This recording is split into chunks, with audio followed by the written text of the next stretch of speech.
नमस्कार दोस्तों, स्वागत है आप सभी का हमारे चैनल आयुर्वेदा एक्सपर्ट पर। दोस्तों, आज मैं आपको छठ पर्व की पूजा विधि बताने जा रही हूँ। छठ पर्व छठ या षष्ठी पूजा कार्तिक शुक्ल पक्ष के षष्ठी को मनाया जाने वाला एक हिंदू पर्व है। सूर्य उपासना का यह अनुपम लोक पर्व मुख्य रूप से बिहार, झारखंड, पूर्वी उत्तर प्रदेश और नेपाल के तराई क्षेत्रों में मनाया जाता है। कहा जाता है यह पर्व बिहारियों का सबसे बड़ा पर्व है। यह उनकी संस्कृति है। यह पर्व वर्ष में 2 बार मनाया जाता है, पहली बार चैत्र में और दूसरी बार कार्तिक में। चैत्र शुक्ल पक्ष षष्ठी पर मनाए जाने वाले छठ पर्व को छैती छठ व कार्तिक शुक्ल पक्ष षष्ठी पर मनाए जाने वाले पर्व को कार्तिक छठ कहा जाता है। पारिवारिक सुख समृद्धि तथा मनोवांछित फल प्राप्ति के लिए यह पर्व मनाया जाता है। स्त्री और पुरुष समान रूप से इस पर्व को मनाते हैं। छठ पूजा 4 दिवसीय उत्सव है। इसकी शुरुआत कार्तिक शुक्ल चतुर्थी को तथा समाप्ति कार्तिक शुक्ल सप्तमी को होती है। इस दौरान व्रतधारी लगातार 36 घंटे का व्रत रखते हैं। इस दौरान वे पानी भी ग्रहण नहीं करते हैं। छठ पर्व का पहला दिन, जिसे नहाए खाए के नाम से जाना जाता है, उसकी शुरुआत चैत्र या कार्तिक महीने के चतुर्थी कार्तिक शुक्ल चतुर्थी से होता है। सबसे पहले घर की सफाई कर उसे पवित्र किया जाता है। उसके बाद व्रती अपने नज़दीक में स्थित गंगा नदी, गंगा की सहायक नदी या तालाब में जाकर स्नान करते हैं। लौटते समय वह अपने साथ गंगा जल लेकर आते हैं, जिसका उपयोग वे खाना बनाने में करते हैं।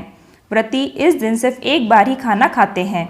खाने में व्रती कद्दू की सब्जी, मूंग, चना दाल, चावल का उपयोग करते हैं। तली हुई पूड़ियाँ, पराठे, सब्जियाँ आदि वर्जित होती हैं। यह खाना कांसे या मिट्टी के बर्तन में पकाया जाता है। खाना पकाने के लिए आम की लकड़ी या मिट्टी के चूल्हे का इस्तेमाल किया जाता है। छठ पर्व का दूसरा दिन, जिसे खरना या लोहंडा के नाम से जाना जाता है, चैत्र या कार्तिक महीने के पंचमी को मनाया जाता है। इस दिन व्रती पूरे दिन उपवास रखते हैं। इस दिन व्रती अन्न तो दूर की बात है, सूर्यास्त से पहले पानी की एक बूंद तक ग्रहण नहीं करते हैं। शाम को चावल, गुड़ और गन्ने के रस का प्रयोग कर खीर बनाई जाती है। खाना बनाने में नमक और चीनी का प्रयोग नहीं किया जाता है। व्रती खाना खाकर अपने सभी परिवारजनों एवं मित्र रिश्तेदारों को वही खीर, रोटी का प्रसाद खिलाते हैं। यह संपूर्ण प्रक्रिया को खरना कहते हैं। चावल का पिट्ठा व घी लगी रोटी भी प्रसाद के रूप में वितरित की जाती है। इसके बाद अगले 36 घंटों के लिए व्रती निर्जला व्रत रखते हैं। छठ पर्व का तीसरा दिन, जिसे संध्या अर्घ्य के नाम से जाना जाता है, चैत्र या कार्तिक शुक्ल षष्ठी को मनाया जाता है। पूरे दिन सभी लोग मिलकर पूजा की तैयारियां करते हैं। छठ पूजा के लिए विशेष प्रसाद जैसे ढेकुआ, चावल के लड्डू, जिसे कचवनिया भी कहा जाता है, बनाया जाता है। छठ पूजा के लिए एक बांस की बनी हुई टोकरी, जिसे दौरा कहते हैं, इसमें पूजा के प्रसाद फल डालकर देवकारी में रख दिया जाता है।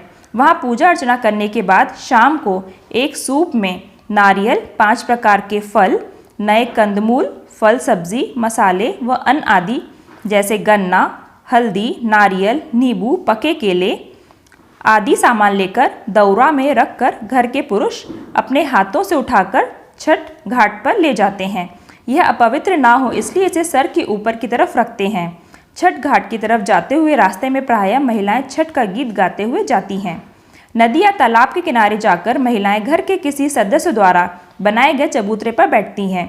नदी से मिट्टी निकालकर छठ माता का जो चौरा बना रहता है, उस पर पूजा का सामान रखकर नारियल चढ़ाते हैं और दीप जलाते हैं। सूर्यास्त से कुछ समय पहले सूर्य देव की पूजा कर सारा सामान लेकर घुटने भर पानी में जाकर खड़े हो जाते हैं और डूबते हुए सूर्य देव को अर्घ्य देकर 5 बार परिक्रमा करते हैं।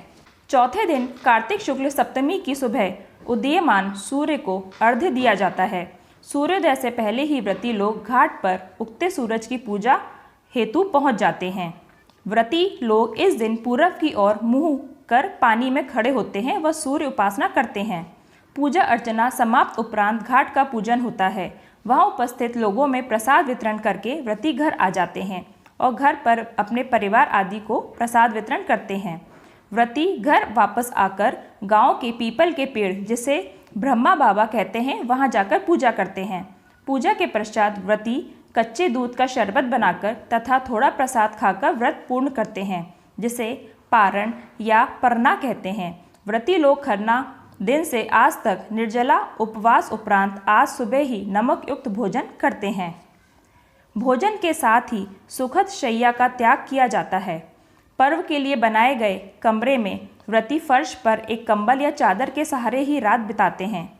इस उत्सव में शामिल होने वाले लोग नए कपड़े पहनते हैं जिनमें किसी प्रकार की सिलाई नहीं की गई होती है। व्रती को ऐसे कपड़े पहनना अनिवार्य होता है। महिलाएं साड़ी और पुरुष धोती पहनकर छठ करते हैं।